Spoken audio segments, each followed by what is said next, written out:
Hello everyone, welcome to my channel পাখির জলটা। তোমাদের সবাইকে অনেক অনেক ওয়েলকাম আর অনেক অনেক ভালোবাসা। আশা করছি ভালো আছো আর আমিও অনেক ভালো আছি। চলে এসেছি নতুন আর একটি ব্লগ নিয়ে।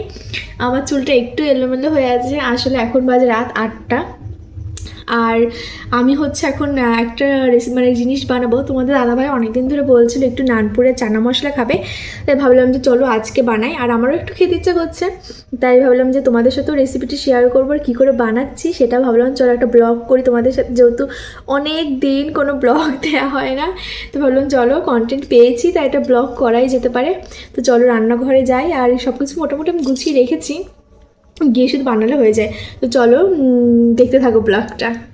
দেখো চলে এসেছি রান্নাঘরে, আর আমি আগে থেকেই না সব কিছু রেডি করে রেখেছিলাম, যাতে আমি তোমাদের সাথে ভালোভাবে ভিডিওটা শেয়ার করতে পারি, রেসিপিটি ভালোভাবে দিতে পারি, যাতে তোমরা খুব সহজেই নানপুরি আর চানা মশলা বাড়িতেই বানিয়ে ফেলতে পারো। জানি এখন অনেকেই পারে, কিন্তু আমি খুব কম মানে সহজে রেসিপিটা বানাই, তাই তোমাদের সাথে ভাবলাম শেয়ার করি। দেখো এখানে আমি 1 কাপের মতন টক দই নিয়েছিলাম 1/2 চামচের মতন বেকিং পাউডার, আর 1/2 চামচেরও হাফ নিয়েছি খাবার সোডা, আর দিয়েছি স্বাদ মতো লবণ। তো এগুলোকে ভালো করে না আমি ফাটিয়ে নেব। তো আর এটা ফাটিয়ে নেওয়ার পর আমি এখানে মানে 1 কাপের মতো টক দই দিয়েছি, যেহেতু সেই জন্য আমি এখানে 3 কাপ ময়দা নিয়েছি। তোমরা তোমাদের পরিমাণটা বুঝে নেবে আর পরিমাণ মতোই করবে।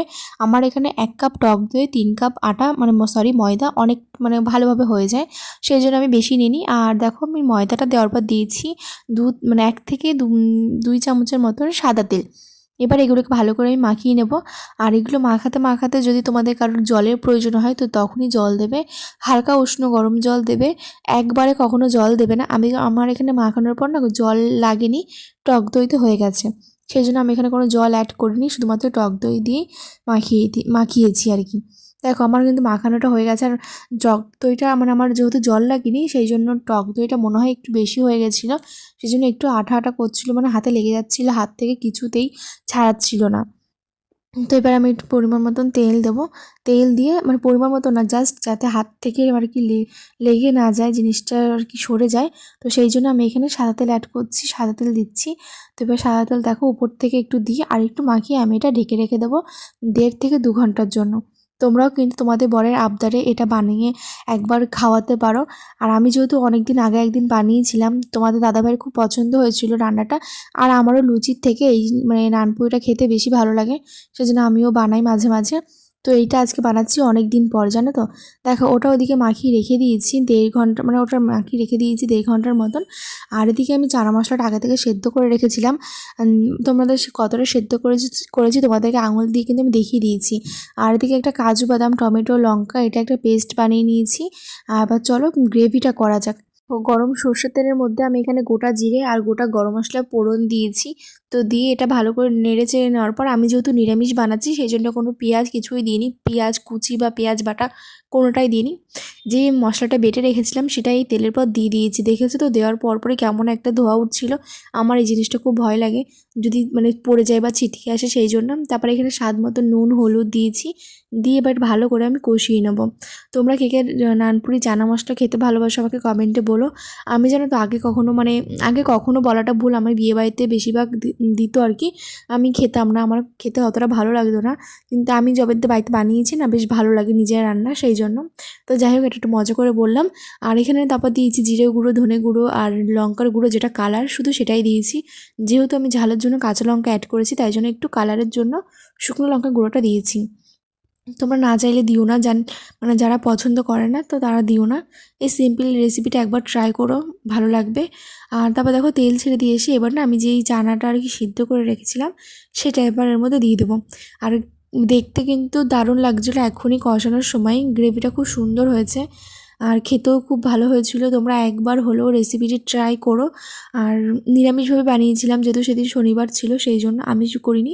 তো ভেবেছি একদিন আমিষভাবে ট্রাই করব, নিরামিষেই এত ভালো লাগছিলো খেতে, তো নিরামিষে তো আরও মানে সরি আমিষে তো আরও ভালো লাগবে। তো দেখো আমি যেই চানার থেকে যে জলটা বেরিয়েছিলো না সেটা সম্পূর্ণ দেখো শুকিয়ে গেছে, আর আমি কষিয়ে নিয়েছি। এবার একটু গরম জল দেবো, ঠান্ডা জল দিলে না চানাগুলো শক্ত হয়ে যেতে পারে, তো সেই জন্য আমি এখানে গরম জলই ব্যবহার করেছি। তো তোমরা তোমাদের পরিমাণ মতন গ্রেভি রাখবে, সেই আন্দাজে জল দেবে। আমি যেহেতু একটু মানে ঝোল ঝোল রাখবো, বেশি ঝোল রাখবো না, সেই জন্য আমি বেশি একটা জল দিইনি, অল্প পরিমাণেই জল দিয়েছি। তো জলটা ফুটে আসলে না দেখো আমি এইটুকুই গ্রেভি রেখেছি, এবার গরম মশলা দিয়ে নামিয়ে নেবো। তোমরা চাইলে এখানে ঘিটাও দিতে পারো। ওদিকে আমি চানাটা নামিয়ে রেখেছি, আর এদিকে চলে এসে দেখো নানপুরিগুলো এখন বেলবো, বেলার পরে ভাজবো। আর আমি ভেবেছি একবারে বেলে নেবো, তাহলে না বেশ কিছুক্ষণ রাখলে নাকি আরও ভালো হয়। তো আমার দেখো এখানে কতটা নরম হয়েছে ডোটা, আর আমি আরও একবার তেল দিয়ে না ভালো করে একটু মেখে নিয়েছি যাতে একটু নরম হয়। আর এটা একটু না মানে বেলা মাখানোর পরেই না ওই যে ইস্ট ছাড়াই এত সুন্দর ফোলে, তোমাদের শুধু বেকিং পাউডারের জন্য খুব সুন্দর ফোলে, তোমরা ভিডিওটা দেখলে বুঝতে পারবে। এই দেখো আমার কিন্তু ওদিকে বেলা হয়ে গেছে, বেলার পর আমি চলে এসেছি ভাজতে। আর ইস্ট ছাড়াই যে মানে এত সুন্দর ফোলে নানপুরি, সেটা মানে এই রেসিপিটা না বানালে তোমরা বুঝতে পারবে না। আমি একদিন ইস্টে বানিয়েছিলাম, তো অতটা ভালো হয়নি, ফুলেছিল না। আর এটা আমি বেকিং পাউডার দিয়ে বানিয়েছি ইস্ট ছাড়া, তো সত্যিই খুব ভালো হয়েছে আর নরম হয় ভীষণ, আর খুব সুন্দর ফুলছে, সেটা তোমরা দেখতে পাচ্ছ। আর নরমও খুব সুন্দর, তোমরা বানালে তবে বুঝতে পারবে। তো দেখো একটু লাল করে ভাজছি, এর থেকে একটু সাদা করে ভাজলে হয়, কিন্তু তোমাদের দাদাভাই না একটু লাল না করে না ভাজলে খেতে চায় না, সাদা সাদা খায় না ও, সেজন্য একটু লাল করে ভাজছি। তোমরা চাইলে একটু সাদা করে রেখো। তারপর দেখো ভাজা হয়ে গেছে, এবার আমি প্লেটটা সাজিয়ে নেবো। আর এদিকে আমার সব নানপুরি ভাজা কমপ্লিট, চানা মশলাটাও রেডি। দেখতে কেমন লাগছে আমাকে কিন্তু কমেন্টে বলো। আর নিচের ওগুলো বুঝতে পারছো স্ট্যান্ডগুলো আমি সেই বিশাল থেকে এনেছিলাম, তো এখন ভাবছি বেশ ভালো কাজেরই জিনিসগুলো। দেখো এদিকে আমি বাড়িতে একটু তুলে নিয়েছি, এই প্লেটটা তোমাদের দাদাভাইকে আমি দেবো। ও আজকে ক্যামেরার সামনে আসেনি একটু প্রবলেমের জন্য।